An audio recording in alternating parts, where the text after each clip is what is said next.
वैसे आपके में? Not at all. देखिए, मुलाकात, खबरें, ये तमाम चीज़ें उड़ती रहती हैं, कभी फलाना पहुंच गया, कभी ये हो गया, कभी वो हो गया, लेकिन मेरे पास सरकारी, गैर सरकारी, मुसद्दका, गैर मुसद्दका, मैं आपको ऑथेंटिक बात बता रहा हूँ कि ना कोई मुलाकात हुई है, ना कोई रिहाई की बातचीत हुई है। और ये आपको पहले कैटेगोरिकली बता चुका हूँ कि खान साहब बातचीत के ज़रिए रिहा नहीं होते। खान साहब ने अपना मौक़िफ़ बहुत क्लियरली रखा हुआ है कि मैं अदालतों से रिलीफ के बाद बाहर आऊँगा, मैं कोई डील करके या मैं ऐसे बाहर नहीं। This is as simple as that. Sir, 26वीं आईनी तरमीम के बाद आप लोग कितने पुरुमीद हैं कि आप लोगों को इन अदालतों से इंसाफ मिलेगा, जहां अभी तक खान साहब के केसेस ही नहीं चल रहे? सियासत का रुख किस तरफ होगा? देखिए, 26वीं तरमीम के ऊपर तो कोई दो राय नहीं है कि पाकिस्तान के आइन के ऊपर, पाकिस्तान के कानून पे शबखून मारा गया और लोगों को अगवा करके, उनकी फैमिलीज को अगवा करके नंबर्स पूरे किए गए। एक इंतहाई अनसिविलाइज्ड, अनडेमोक्रेटिक मैनर के अंदर ये तरमीम की गई। उसके बावजूद अदालतों से इंसाफ मिले या ना मिले, हमने दरवाज़ा खटखटाते रहना है अदालत का। देखिए, यही एक डिफरेंस होता है एक मिलिटेंट में और एक लॉ बाइंडिंग सिविलाइज्ड सिटीजन जो किसी मुल्क का हो उसके दरमियान, कि मिलिटेंट को अगर किसी अदालत से इंसाफ नहीं मिलता तो वो रियासत के खिलाफ या गिरोह के खिलाफ हथियार उठा लेता है। हम हथियार उठाने वाले लोग नहीं हैं। हम अदालतों का दरवाज़ा खटखटाते रहेंगे और हमें अपने अल्लाह से पूरा यकीन है कि इंशाल्लाह हमें इंसाफ मिलेगा। एहतियात का प्लान है? 24 से 48 घंटों में एहतजाजी तहरीक का ऐलान होने का इम्कान था, वो इम्कान अभी भी बरकरार है? आप अगले 24 घंटे सिर्फ इंतजार कर लें, आपको बहुत कुछ नजर आ जाएगा। बजट कैसे देखेंगे? अवाम दोस्त बजट होगा या मुश्किल बजट होगा? पाकिस्तान में बहुत रेयर है कि अवाम दोस्त बजट आए। मैं आज चेक कर रहा था, मोटरसाइकिल की जो रजिस्ट्रेशन फीस थी वो 3 गुना कर दी गई। आपका जो नया कनेक्शन था, पहले एक आम आदमी जब बिजली का लगवाता था 7,200 रुपया दे के लगवाता था, वो 24,000 कर दिया गया।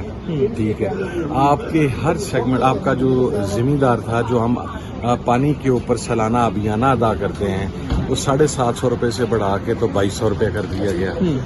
अभी बजट आया नहीं है, बजट आना है। बजट आने से पहले अगर ये इकदाम किए जा रहे तो then you can better imagine कि व्हाट विल हैपन। सर, तहरीक-ए-अदम एतमाद की खबरें गर्दिश कर रही हैं कि कोई ऐसा फैसला होने जा रहा है स्पीकर के खिलाफ या वज़ीर-ए-आज़म के खिलाफ, है कोई ऐसी इत्तला? स्पीकर के खिलाफ जो तहरीक एतमाद की तो डिस्कस हुई है, वो तो उसको मैं छुपाने की कोई बात नहीं है। महमूद खान अचकज़ई साहब ने बिल्कुल प्रपोजल दिया था। मसला ये है कि हमारे बहुत सारे मेंबरान जो हैं वो पाकिस्तान से बाहर हैं। उसके ऊपर पॉलिटिकल कमेटी और कोर कमेटी जो है तहरीक इंसाफ की, वो अपनी हिकमत अमली जो भी देगी उसके मुताबिक हो जाएगा। लेकिन ये प्रपोजल महमूद खान अचकज़ई साहब का मौजूद है और ये पहले डिस्कस भी हो चुका है। सर, मैंने प्रपोजल की बात की है, मैंने ये तो नहीं कहा कि फैसला हो गया। तो प्रपोजल तो जो आता है उसके ऊपर फैसला होना ना होना तो डिफरेंट इशू होता है ना। तो प्रपोजल उनका आया हुआ है। अब पाकिस्तान तहरीक इंसाफ की पॉलिटिकल और कोर कमेटी फैसला करेगी और उसमें भी डिले इस वजह से हो रहा है कि खान साहब से मुलाकातें नहीं हो पाई। जो पॉलिटिकल लीडरशिप है उसकी मुलाकात नहीं होने दी जा रही, लेकिन मेरा ख्याल है जल्दी वो साहब, इस वक्त सफारती महाज पे पाकिस्तान की जानब से कुछ बदबूत तश्कील दिए गए हैं जो बैनुल-अक़वामी सतह पे पाकिस्तान का इमेज जो है वो करेंगे। उसमें अपोजिशन की जानब से किसी शख्स को शामिल नहीं किया गया, जबकि इसका कंपैरिजन अगर भारत से किया जाए तो उन्होंने 17 अपोजिशन जमातों को अपने लूप में लिया और उनको भेजा मुख्तलिफ ममालिक।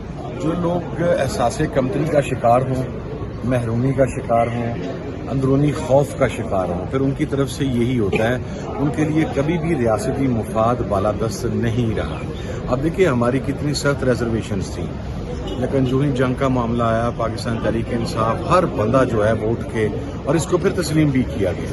लेकिन दूसरी साइड पे पोजीशन ये है कि आपका जो सबसे बड़ा दुश्मन है, और किस रियासती मुआज की आप बात कर रहे हैं, जिस जमात का सरबराह मोदी का नाम ना ले सके, हिंदुस्तान का नाम ना ले सके, ब्रूटैलिटी की बात ना कर सके, 26 जाफर एक्सप्रेस में शहादतों की बात ना कर सके, इंडिया से कंडेमनेशन डिमांड ना कर सके, वो सफारती महाज में क्या करेगा मैं बताना नहीं चाहता। Thank you.